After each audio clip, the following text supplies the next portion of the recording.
And it's a similar concern for residents in St. Elizabeth. Over in the flood-prone community of New River, residents are concerned about rising floodwaters. The low-lying area has seen some major flood events over the years. Residents have had to evacuate from time to time and say they are prepared to do the same if the rains continue.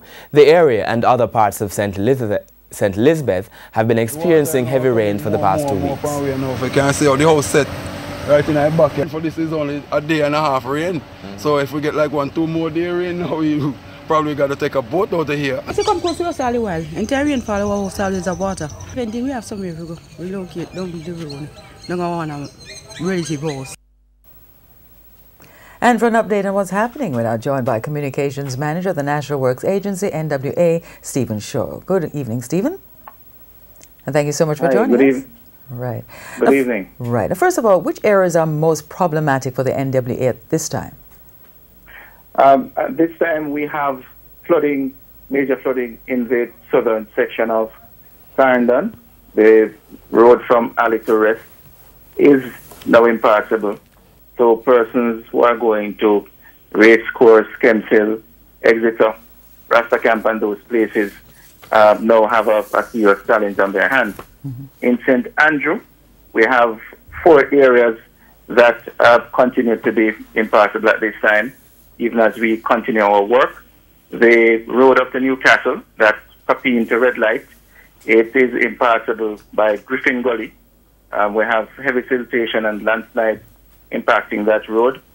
Also, the Content Road in Gordon Town, that's off the Gordon Town Road, that one is also blocked.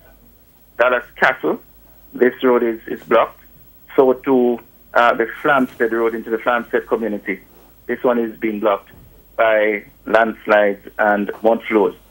We have had reports of challenges too in St. Thomas, the road from Windsor Forest to Mahogany Vale, and that from Trinity Vale to Cedar Valley.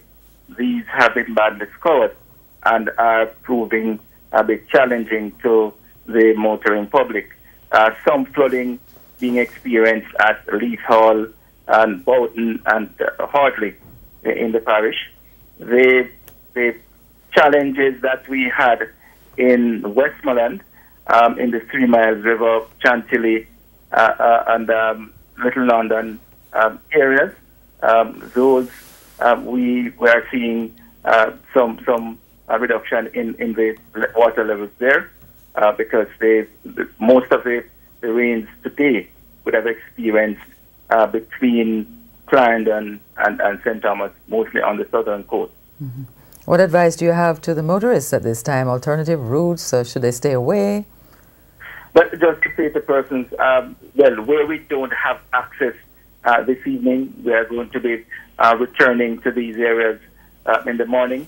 Where it continues to rain and we have roads that are located in areas that are low-lying, persons should take extra precaution and do not attempt to go through some of these areas because sometimes the floodwaters can be very deep and they may find themselves in serious trouble. Thank you very much, Stephen Shaw, Communications Manager of the National Works Agency, for joining us live in Primetime News.